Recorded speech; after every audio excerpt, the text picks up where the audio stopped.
Hello, everyone. Can you hear me all right? Woo! So, my name is Ben Sauer. I love that you can all pronounce my name properly, because English speakers can't. Anyway, I am an English man with Dutch family and a German surname that nobody in the English world can pronounce.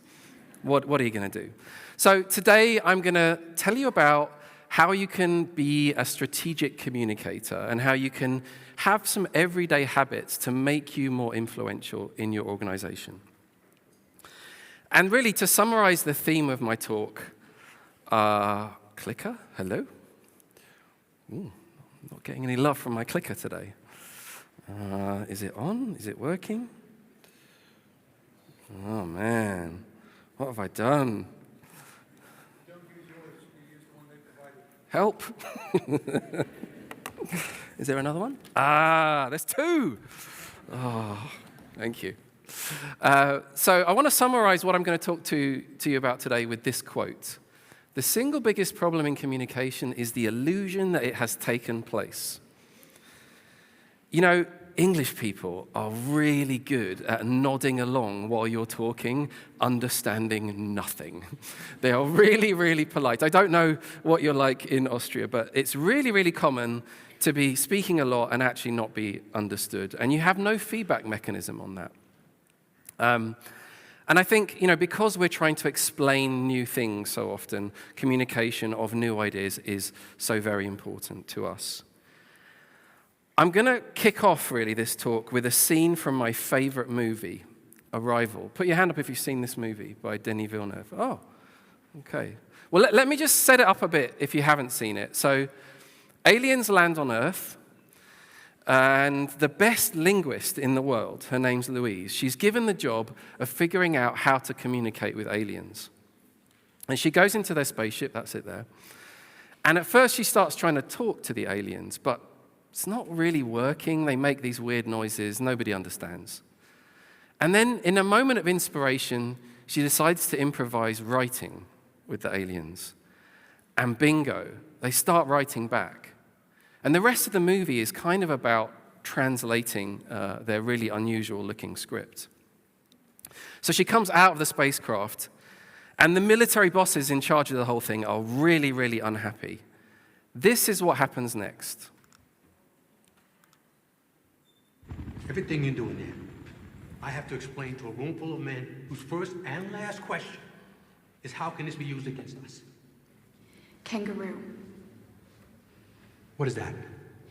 In 1770, Captain James Cook's ship ran aground off the coast of Australia, and he led a party into the country, and they met the Aboriginal people.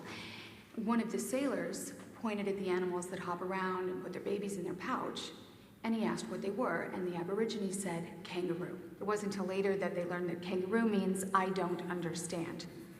I can sell that for now. It's a good story. Thanks. It's not true, but it proves my point. All right, do check out the movie if you haven't had a chance. What I want you to think about there is the microsecond between him asking the question and her knowing exactly which story to tell to frame the problem. How would an academic normally go about explaining things, right? They would normally resort to facts and theories, and it would have taken them a long time to explain.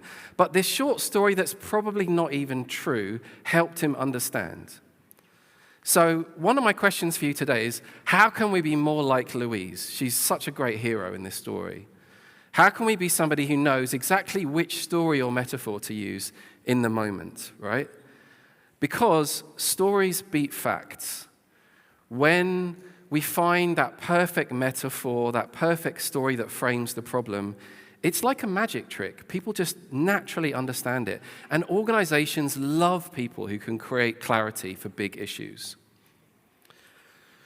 But I think, often we're trapped in the opposite mode of communication. Let me show you another couple of examples of this. You might know that in the early days, Twitter was kind of an accident. Ask Victor, I think he even wrote some of his book about this. So you might say, it was a chaotic startup that became accidentally successful. The users designed many of the features. It was kind of a big accident. This is another way that somebody said it. A clown car that fell into a gold mine.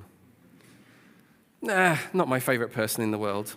And not necessarily laugh out loud funny, but I bet some imagery popped into your head when you saw that second version, right? And this is what a good joke does, right? In nanoseconds, we understand the implications, the imagery pops into our minds, and that natural understanding comes much faster. But as I said, we often lose ourselves in the other mode of communication, in the facts, in the numbers, in the basics of what we've done. And my mission really is to help you communicate a bit less like this and a bit more like this. To give you permission to be a bit more creative in your communication, to unlock understanding for other people. My friend Jane Austen, not that Jane Austen, she's a design leader in London. She has this metaphor for when a designer presents their work and they just show screen after screen after screen after screen or pattern after pattern. She calls it the real estate tour. Hands up if you've done this, by the way. Yeah, okay, fair few of us. So I just wanted to show you around the new design. This is our new homepage. Listen, I know it's got far too much stuff on it, but hey, we've got to please all the departments. Don't look down here. It's just the footer. Contact us and support, a bunch of stuff users don't care about. Anyway, you get my point, right? And I sometimes like to think that, bad communication is like a bad product. You're just kind of saying too much, trying to get too much across. There are so many moments when I was coaching my teams where they'd made their point, but they kept talking, and the stakeholders kind of got lost in what they were saying. And the other thing here is that what you should say is often much more concise and narrow than what you could say. But again, we kind of get lost in all those facts. This other problem is that often that thing we're talking about, to us, it's everything. We've been working on it for weeks or months. And, we have that half an hour presenting it or talking about it with stakeholders. And it's just one of 50, 100 things they're thinking about that day. So we're not our own audience, and we need to work a little bit harder to kind of overcome this context gap. Now, you might be thinking, Ben, today you're going to tell me that I need to work harder on my communication. And yes, I am. But hopefully some of these things are going to make it a bit easier for you. But you also might be thinking, yeah, but that's just for everybody else. I would say no. The reason you should put more energy into this is for you. I've come to believe that working harder on your communication is a selfish thing. Why do I say that? Because if anything I've learned in my time in design, it's this. How you talk about the thing shapes the thing. Spending more time writing, perfecting those words has a compound effect.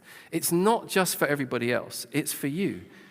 When I worked really, really hard in some of the organizations that I worked in, and then I had to do these playbacks on a continual basis, I realized that there was huge amounts of value in clarifying those words, primarily to myself. So, let's get on to the main topic. How do we tell clearer stories about our work?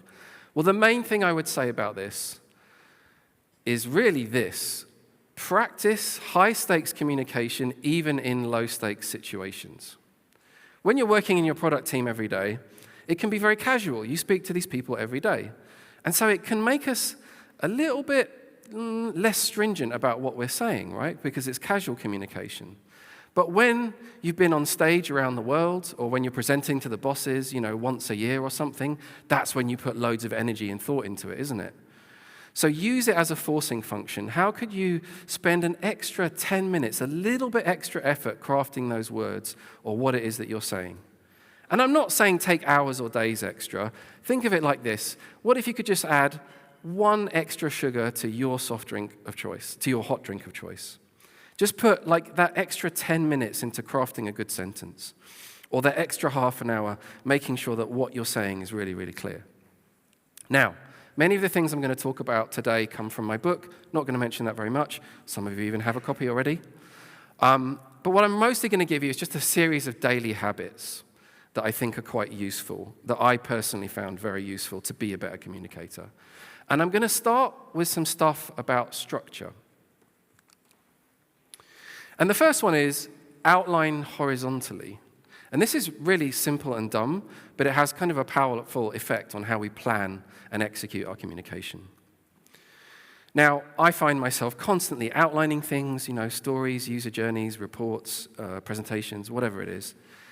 And the thing is that our tools often push us to a vertical orientation, don't they, right? Think of Notion or your documents. But that actually hides really useful information from us. And I would argue that to outline well, outline horizontally in whatever your tool of choice is, usually Miro or FigJam. And what that reveals is something that actually you're already familiar with. It's this. You can see the shape of your communication, the ups and the downs, when you're being a little bit boring, when you're being very engaging, when you're grabbing people's attention, when you're saying something a bit controversial, counter to the way the organization thinks already. Also, doing this horizontally as a forcing function, it stops you from going on too long. The vertical orientation doesn't really do that. Now, it's no accident that this is like a journey map, right? We should be crafting our communication as an experience the same way that we do our designs. So that's tip number one. Just get into the habit of outlining horizontally. The second one is use strong story glue. Now, I teach storytelling, but I don't teach a lot of the sort of classic theory because I've secretly come to believe you don't really need it so much, the hero's journey and so on. But storytelling professionals, they are obsessed with this one thing, and it is structure, right? That everything, every scene should follow another for a good reason, okay? But when we outline, we're showing research findings, our designs, whatever it is, we often tend to focus on the content itself, right? The stuff that makes up what we're trying to say, the phases of the journey and so on, the research findings. What we often don't focus on is the stuff that holds it together. And this is what I call story glue, the space between things. So, how does this work? Well, Matt Stone and Trey Parker, the creators of South Park, they have this very, very simple storytelling rule. A weak story is a series of and then, and then, and then, and then. Think of it like a shopping list, right? Or you know how when somebody's serving you in a restaurant, they start at the beginning giving you the specials, and by the time they've finished at the end, you've forgotten the first thing they said, right? Just lists of stuff. Think research finding, screen, point. That's potentially a weak story. However, a strong story is connected with things like this. Therefore, so, but, however, right? How things are connected, the reasoning, the hidden logic is what actually makes it a strong story. Let's have a look at a couple of examples from Jeff Gothelf, if you're familiar with him. This is his actual life story that he told me once. I graduated, and then I joined the circus, and then I met the human cannibal, and then he told me how he got his job. True story. Let's see how he rewrote it. I graduated with no plan, so I joined the circus. Therefore, I met some crazy characters like the human cannibal, but his story was nothing like I imagined. So the act of thinking about story glue changed the nature of what he was saying, turned it into a stronger story. And when you use this method, it also forces you to throw things away and change the order to make it stronger, to make that reasoning, that hidden logic better. So, this is the habit. Have a look at the things you're outlining and communicating and see if you can find the logic in it. Therefore, so, but, however, not, and then, when outlining. Really, really useful habit, and you've already seen it today. Look at this. Thank you, Jarno, at Zalando, right? This is a version of that, right? I mean, it's in a product context, but that is what makes it strong, right? There is an explicit logic in this case. I should also say one thing about structure. Next week, I'm doing a free session on Maven about the structure of design presentations and how to make this stuff stronger, if you're interested. Okay, so that is strong story glue. I guess I did that too fast for many of you to take a picture. Yeah, sorry. Come find me afterwards. Yeah. Okay, go on, there you go, quickly. All right. So that is strong story glue. The next one, transcribe yourself. I want you to think for a moment about the practice of improv, and in particular, the speed of the feedback loop. You know, people who do this get better at it because they instantly get a reaction from the audience about what's funny. But we improvise every day, often in conversation, and it's not very clear whether we're really being understood, especially by people who are not as design savvy as us. And often, you know, talking about design has become open Figma, hit present, and make some stuff up, right? Me included. And that feedback loop's very unclear in many cases. So the dumbest, simplest way to improve your communication on a day-to-day basis is to transcribe yourself and read back what you said in the 10 minutes after a meeting, for example. Just open up your tools. Well, many of them have it built in now. You know, think Zoom, Teams, whatever. Google Docs has it built in.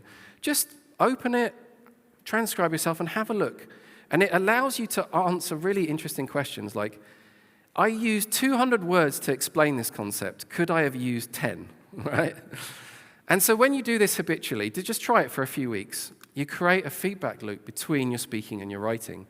And this is what great communicators do, right? Comedians, public speakers, they have a feedback loop going between the two. And it makes you better at your communication without a huge amount of effort.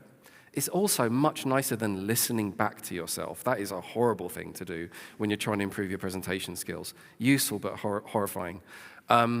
Transcribing yourself is a much easier way of doing it. It would be remiss of me not to mention that AI can help here. This is one of my favorite tools, RambleFix. You talk into it, and it gives you a clearer version of what you were trying to say back. It's quite handy. But I want to add a note of caution here.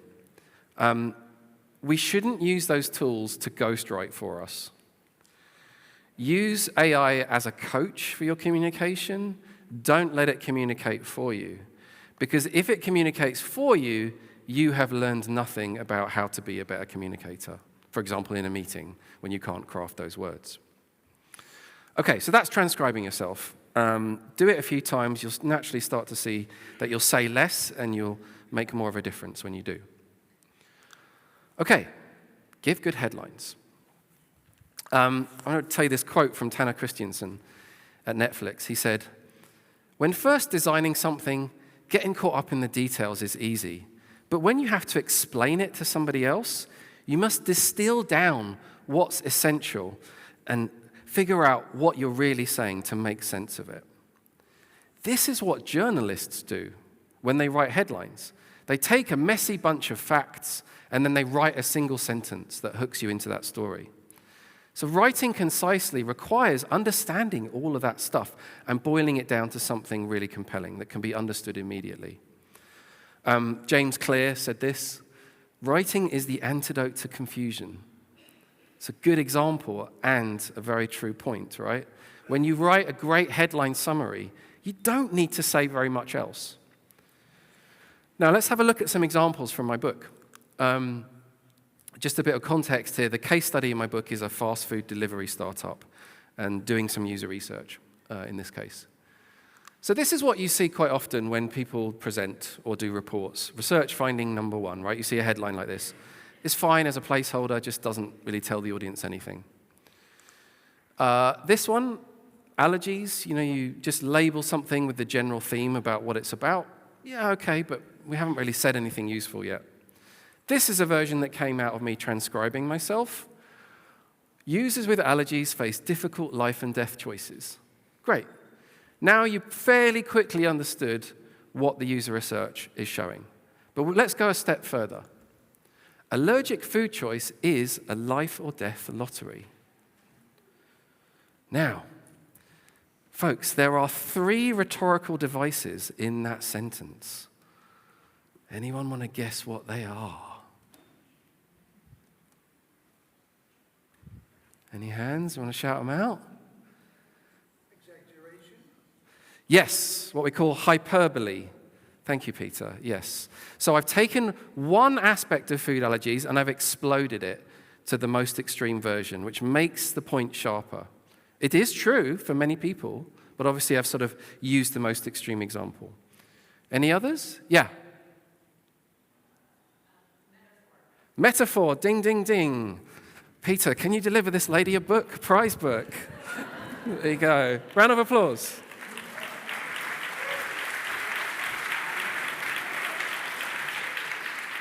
All right, so we got the lottery metaphor. There's one more, I won't do the quiz. This is what we call alliteration in English, life or death lottery. The double L makes it more poetic. Now, you might say, Ben, why would we craft our words this hard? Why should I put that extra half an hour into writing a single sentence? Well, it's for this reason. We're not just optimizing for in-the-moment understanding. We're optimizing for, does that person go away and use the sentence when they're talking to other people? Yeah? Because success is having stakeholders repeat your ideas back to you. Right? That's when you know you're winning the strategic game, that your ideas have become viral in your organization. And I would argue this is more important than ever now that we're working asynchronously and remotely to craft these words. Now, you might also be thinking, I'm not great. English is my second language. I'm not great at writing. I got into design to stop writing essays. I've heard that before. However, these work like patterns. There are patterns. Come to one of my workshops. Not the one we're doing tomorrow, but I do teach this stuff. There are patterns in sentences and headlines.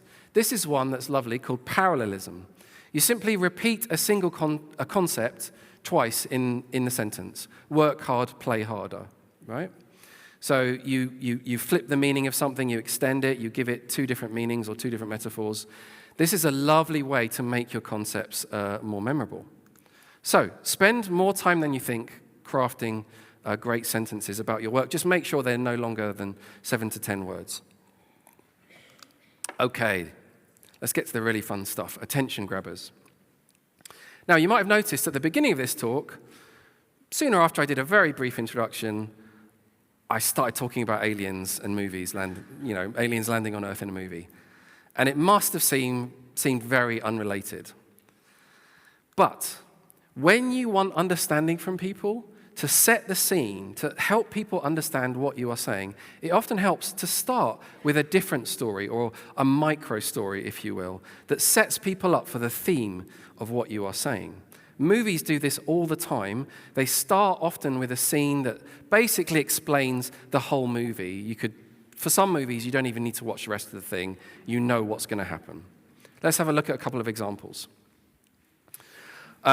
Every Mission Impossible movie begins with Tom doing a really crazy stunt for reals.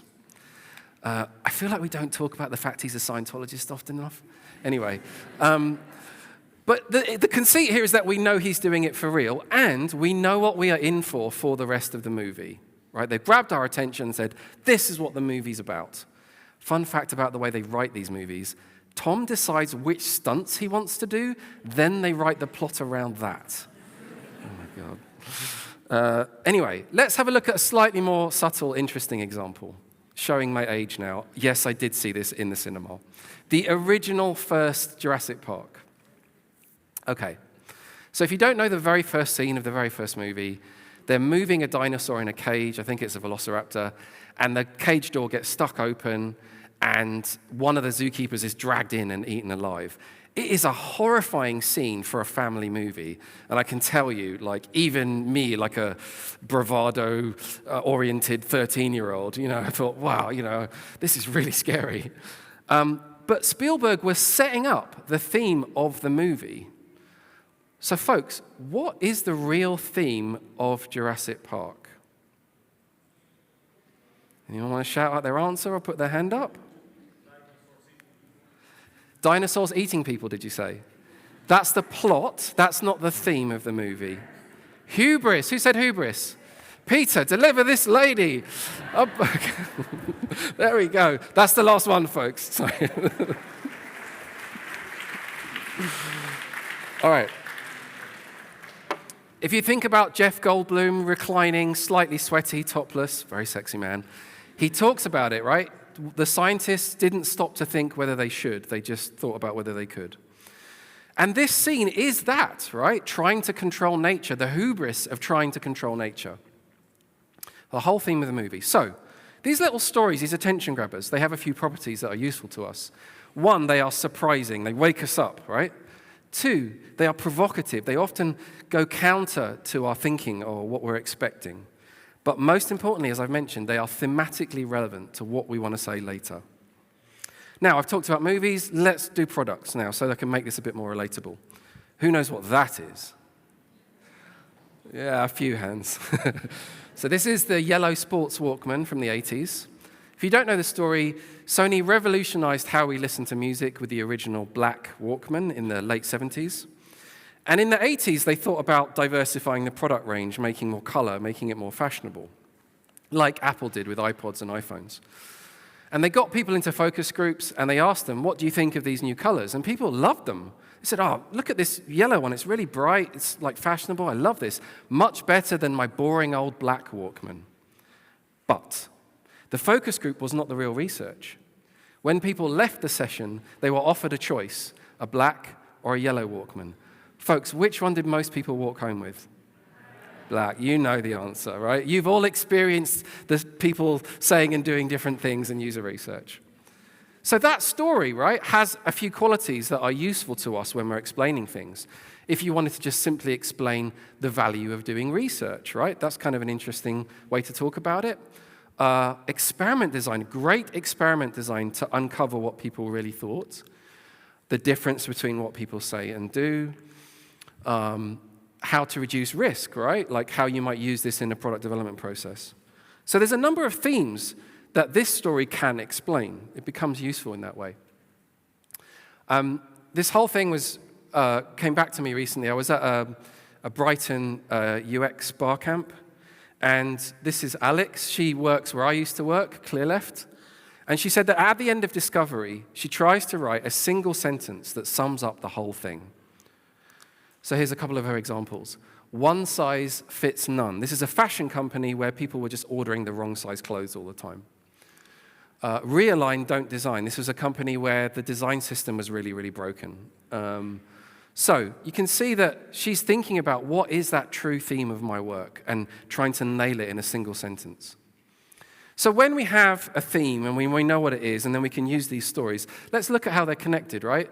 We have a story, like Jurassic Park. There's this theme, hubris, we don't control nature, and then a use, right? Something we want to explain. Now, of course, the really useful way is going the other way, right? There's something you want to explain, and you need to figure out what the theme is and what the story you could tell to explain it.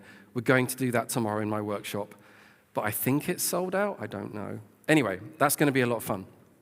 So, collecting attention grabbers. Why collect? Because you've already heard tons of stories in your career, haven't you? Right? Podcasts, conference talks, books, your own experiences. How can you mine these things to explain things in future? As I said, we're going to do a bit of that tomorrow. But keep a list. I've got a spreadsheet going. Okay, make more mindful metaphors. So, I want to tell you my favorite German word that I've learned. Kummerspeck. For the non-German speakers, literally this translates as sorrow bacon. What it actually refers to is that moment when you had a really stressful week on a Friday night and you decide to consume an entire tub of Haagen-Dazs. Right? Emotional eating, the extra weight you're putting on, the moment that you're, making that choice. And every language has concepts like this that are unique. And in fact, even like organizational cultures do this as well. In your organizations, and even us as an industry, we have things we talk about that are metaphors for something more complex. And it's funny, every culture has them, but there is a significant amount of thought that actually, we're being guided by metaphors unconsciously all the time. This comes from this book, Metaphors We Live By Lakoff and Johnson. And they basically propose that humans navigate the world by finding things they already know as a metaphor to understand new things. For example, we call this a phone. Is it a phone? Not really. We called it that at the time in order to understand it, but I barely talk to anybody on it. Now, this has been happening whenever there are technological revolutions. Let's go back in time. This is the horsey horseless. Why on earth they put a horse's head on it, I do not know, but I guess it was something around, it had to be familiar to people, like a horse-drawn carriage. Or, it might not scare other horses if we do it this way. This has happened throughout almost every technological revolution. If you notice, the first film was shot as though you're standing in a theater. It took them 10 years to work out the close-up. The first TV was shot as though you're in a radio studio. Now, you might think, ha, ha, ha, Ben, yes, great, but we don't do that today. Oh, yes, we do. What is the most common imagery you see associated with AI? What are we doing? We're going back to Fritz Lang or something. Why? Is this anyone's experience of AI, sexy robots? Not really. But this is what people had in their minds. It's the metaphor they had. And, it's so backwards-facing, and on top of it all, it's really sexist. So what do metaphors do when they work better for us? Well, they connect something, antivirus software in this case, to a property they have, protection, and then, something that somebody understands already, like a bodyguard. And great innovators often had the habit of pushing the metaphors. This is kind of a Apple cliche. Apple quote alert, sorry everyone. But Jobs said, a computer is like a bicycle for the mind. It helps you go further with less energy in your thinking. The inverse is also true. Avoiding metaphors is also really important to great innovators.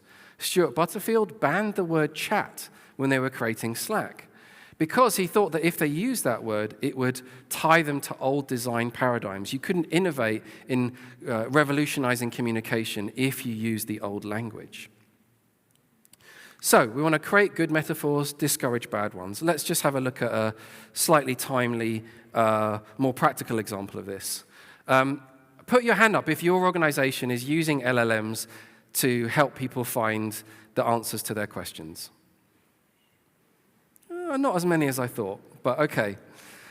So if we were to make a slightly dumb metaphor for that, this is the kind of thing I would say. Finding help today is like trying to find the right book in a library with randomized bookshelves. That's the problem statement. Our new AI is like a super speedy librarian. They'll find things for you. Yeah? So if you wanted somebody to understand how an LLM does this, but that you don't want to tell them all the technical details, you might say something like this. In my workshops, we actually go out into the world. You can draw inspiration from anywhere. There are metaphors for things everywhere we look all the time. So my main piece of advice to people is go out into the world and try to find new metaphors for things. We're actually going to do that tomorrow. Another thing you can do is to improve your existing metaphors, for example, in your design system. If you have a wizard, which I believe is from the 90s at Microsoft, am I right? Yeah, there we go. The wizard interface, let's say we realized we needed to add something to our design system to describe different ways to make it work. Well, if it's step by step, we might call it a staircase. If it only has one step per screen, we might call that a gentle staircase. If it has lots of form fields, for whatever reason, we might call that a steep staircase. Again, this is kind of a dumb example, but you see the way my brain has been thinking about how to reframe a design system. Okay, so that's metaphors. Really, really useful. We're going to do some of that tomorrow in my workshop. So I've given you a bunch of habits to think about that are mostly about reframing, creating clarity for people. But going back to Louise, right? How do we do this in the moment? Like, it's really difficult to do this in the moment. But actually, if you do this habitually and you try to make reframing part of your constant practice, it gets a lot easier. So, for example, about 2 years ago, I was working with a startup that had a very ambitious, decades-long strategy. And I was looking at the middle section, and I was like, you know what? This doesn't make any sense to me. The middle section is really, really unclear. And this scene from South Park popped into my head which I'm going to play for you now. So what are you going to do with all these underpants that you steal? Collecting underpants is just phase 1. Phase 1, collect underpants. So what's phase 2? Hey, what's phase 2? Phase 1, we collect underpants. Yeah, but what about phase 2? Well, phase 3 is profit, get it? I don't get it. You see, phase 1, collect underpants. Phase 2, phase 3, profit. Okay, I've given you a new metaphor now. Whenever you see weak strategy, you can think underpants gnomes. Now, it may seem really inappropriate for me to play a scene from South Park in a meeting, but it actually worked really, really well. Again, it was a framing story for allowing people to laugh and see the problem from a different angle. And humor is the best way to do that, although it is also the most difficult. But I think because people had attached their egos to the strategy, they needed something like this to see it from a different lens. It worked much better than me just going, that's weak strategy. Okay, so take some of the habits I've given you today, try to put some of this into practice, and naturally, over time, the act of reframing and creating more clarity in your organization will naturally come to you as you practice this stuff. It'll jump out to you in the moment, just like Louise. Okay, just before I leave you, I have a really awkward thing to tell you about, and an apology. Put your hand up if you picked up one of my books yesterday. A few hands. Okay. I was late, and I didn't get to put out my price, so many of you picked up a copy of my book without realizing that they were not free. If you enjoyed my talk today, there's no obligation. You can use this link to donate 10 euros to me. I will happily sign them for 10 euros if you like. I have a small number left at the back if you fancy one after this talk. Before I leave you, also, I run great workshops, really fun workshops on this stuff. If you're interested for your team, get in touch. And the final thing I want to leave you with is actually some Austrian wisdom from this guy. Arnold Schwarzenegger. How was that? Is it good? Okay. He said this once. Whenever I finished filming a movie, I'm not going to do the accent. Whenever I finished filming a movie, my castmates would all celebrate at the wrap party. But I felt my job was only half done. Every film had to be nurtured in the marketplace. You can have the greatest movie in the world, but if people don't know about it, if they don't get it, you have nothing. So never underestimate the importance of communicating your work. There's almost no limit to the leverage you can get by being a better communicator. And as I mentioned, all you need to do is make this habitual. Spend a little less time designing and a little bit more time describing. Thank you.